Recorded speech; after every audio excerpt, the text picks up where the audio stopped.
Bonsoir à tous et bienvenue. La Côte d'Ivoire reconnaissante de ses cadres ivoiriens, 22 personnalités dont le Premier ministre Patrick Hachi, décoré dans l'Ordre national ce vendredi. Quelles sont les autres autorités?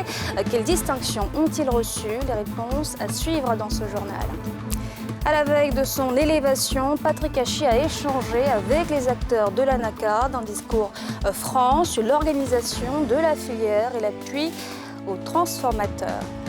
Et puis la Cour de justice de la CEDEAO est à Abidjan pour 12 jours durant lesquels plusieurs affaires sous-régionales seront traitées. Pour en parler, nous serons sur le plateau avec le vice-président de la Cour.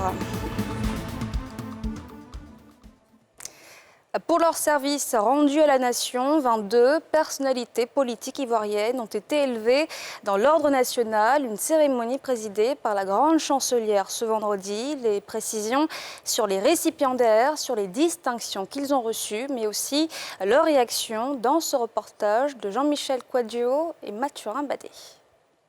Ce sont au total 22 acteurs de la scène politique ivoirienne qui ont été mis à l'honneur par la chancellerie de l'Ordre national.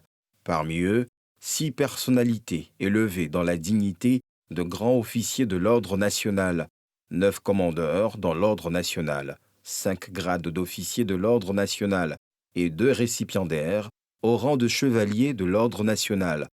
La grande chancelière, Henriette Dagri-Diabaté, a félicité les récipiendaires et les a engagés à poursuivre la marche avec beaucoup plus de détermination dans l'intérêt de la nation. Je félicite en particulier tous ceux qui ont su attendre sans impatience la promotion qui arrive enfin cet après-midi.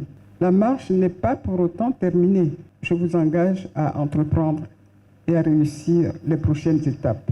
Les récipiendaires, eux, sont heureux de voir leurs efforts récompensés. C'est vraiment un honneur et j'en suis particulièrement ému.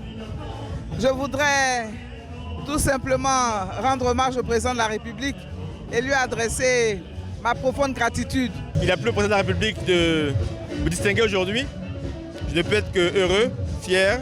C'est un grand plaisir d'être honoré devant la nation.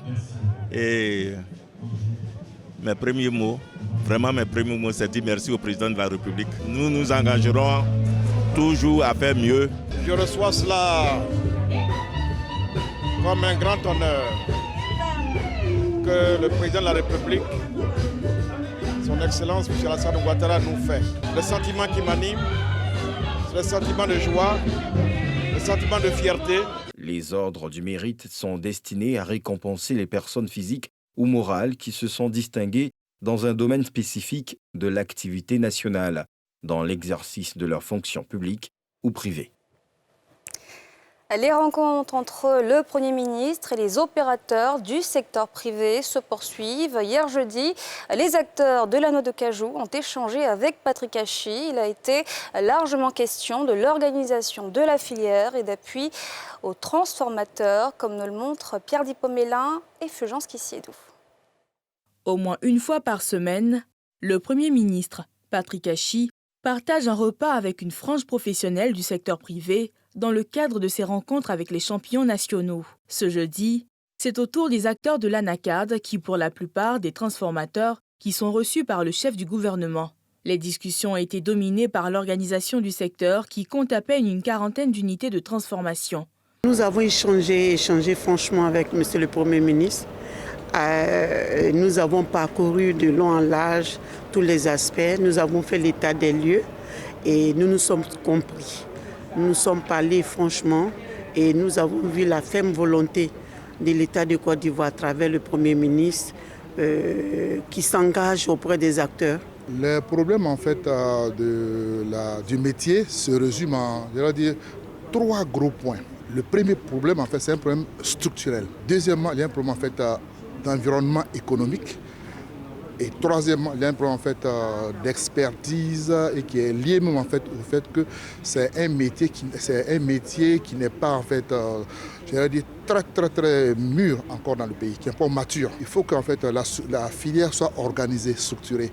Et chez nous, nous n'avons pas encore réussi en fait à passer ce cap. Et il faut comprendre, hein, bien sûr, ça ne tombe pas du jour au lendemain, ce n'est pas aussi rapide. D'autres sont passés par là. Nous avons une histoire du cajou qui n'est pas ancienne comme les autres. La Côte d'Ivoire est premier producteur mondial de noix de cajou, avec environ 1 million de tonnes en 2020. Mais le pays n'a transformé que 136 000 tonnes, avec une quarantaine de petites unités de transformation.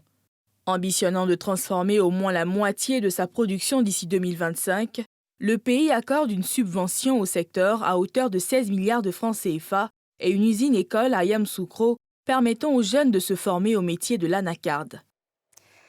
Je vous le disais, la Cour de justice de la CEDEAO est à Abidjan pour 12 jours durant lesquels la Cour va auditionner des justiciables ivoiriens, mais aussi ceux de la Sierra Leone, du Togo, du Bénin ou encore du Libéria. Les précisions sur les ambitions de cette Cour à Abidjan dans ce récit de Yéli Traoré. L'espace d'une semaine, la Cour de justice de la CEDEAO tient session à Abidjan. Une volonté de rapprocher la justice des justiciables. Du 18 au 28 octobre prochain, la Cour va statuer sur 47 affaires pendantes et prononcer 15 jugements. Cette audience hors siège va concerner essentiellement des citoyens ivoiriens, mais aussi des citoyens de la Sierra Leone, du Togo, du Bénin et du Libéria. La session d'Abidjan sera également l'occasion pour la Cour d'entamer un dialogue avec les cours de justice de la Côte d'Ivoire et imprégner société civile et professionnels du droit des pratiques et procédures de la Cour régionale internationale des droits humains. Ce sera aussi une opportunité pour elle d'engager avec les autres autorités politiques des échanges visant à renforcer les relations avec les États membres. La première session des audiences déplacées de la Cour a eu lieu en 2006 à Bamako, au Mali. Depuis 2018, ces audiences avaient été suspendues à cause de la pandémie de Covid-19, réduisant ses activités à des sessions à distance. La Cour de justice de la communauté a été créée conformément aux dispositions des articles 6 et 15 du traité révisé de la CEDEAO de 1993 en tant que principal organe judiciaire de la communauté. Et avec nous sur le plateau, le vice-président de la Cour de justice de la CEDEAO. Bonsoir, honorable madame. Juge Ouattara Gberigbé. Merci d'être avec nous. C'est la deuxième fois que la Cour est à Abidjan. La première fois, c'était en 2016. Oui, elle fait la deuxième fois, peut-être la troisième fois. La troisième fois. Cour était en 2016. Et puis en 2019 également, la Cour de justice de la CEDEAO est venue ici pour une campagne de sensibilisation pendant une semaine. Pour des sessions externes pour auditionner justement des Oui, justiciables. c'était une campagne de sensibilisation. Mais cette fois-ci, c'est une audience hors siège pour juger des affaires. C'est un peu différent. C'était une audience, l'audience hors siège, la Cour vient, elle se délocalise, elle se transporte vers les justiciables. Cela est prévu par le règlement. Comme c'est une cour communautaire, une cour régionale, le siège est à Abuja, mais il est prévu qu'elle peut se déplacer dans n'importe quel pays, parmi les 15 pays de la CEDEAO, pour siéger. C'est ça. Donc c'est ce que nous allons faire ici à Côte d'Ivoire. Très bien. Les audiences débutent donc ce lundi. Quelles sont les affaires que vous allez traiter, notamment ivoiriennes? Alors je voudrais, avant de répondre à cette question, préciser que malheureusement pour nous, quand on arrêtait le programme, nous ne savions pas que lundi serait férié. Ah. Et nous sommes arrivés ici, on nous apprend que lundi est férié, ce sera le Baouloud. C'est ça. Donc les audiences, la cérémonie sera déplacée. La cérémonie d'ouverture devait avoir le lundi, donc elle va avoir maintenant mardi. Et suivi des audiences. Donc finalement, ce sera du 19 maintenant jusqu'au 31. Et vous demandez quelles sont les affaires. Alors on a une multitude d'affaires. Notamment ivoiriennes. Hein?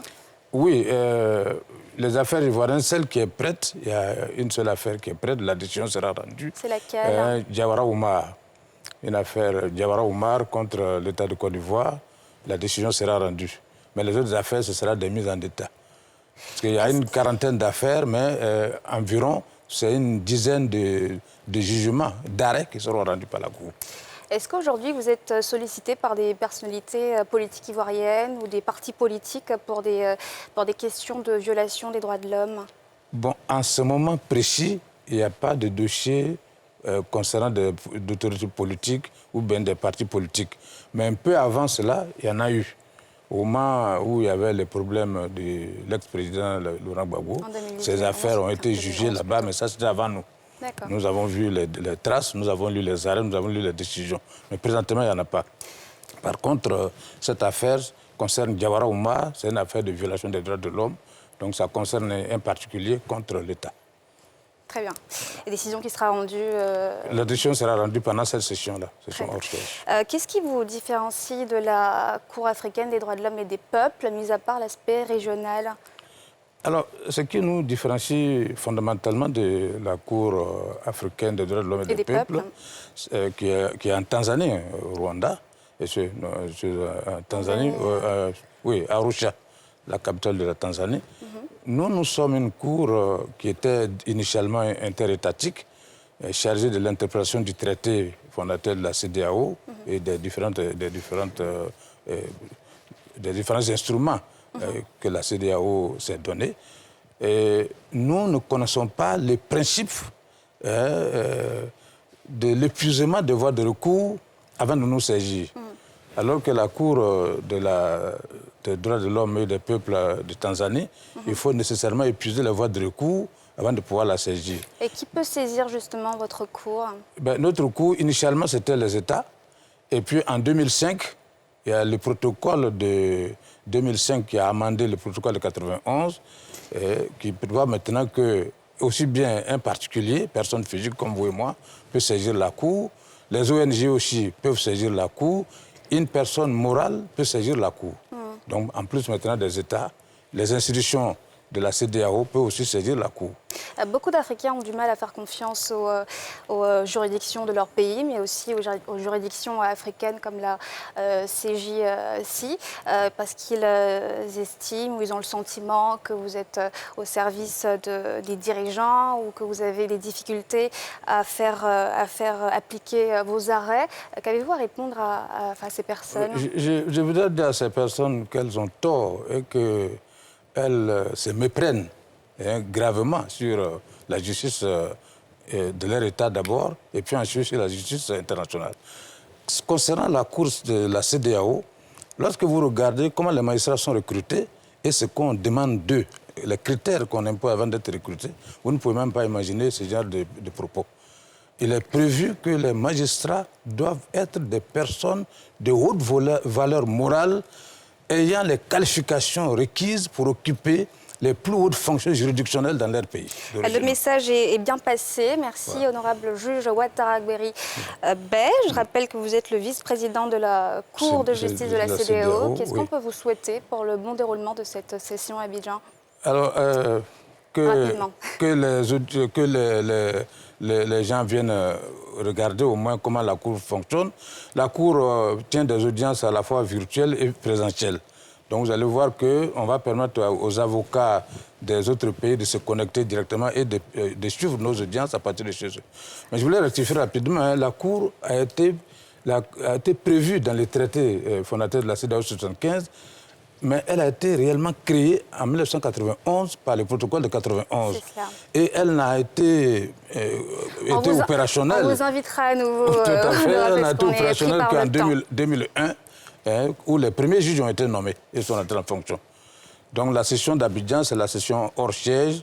La Cour vient près des justiciables, ce qu'on appelle un rapprochement de la justice au justiciable pour rendre des décisions et puis faire tout ce que nous avons dit.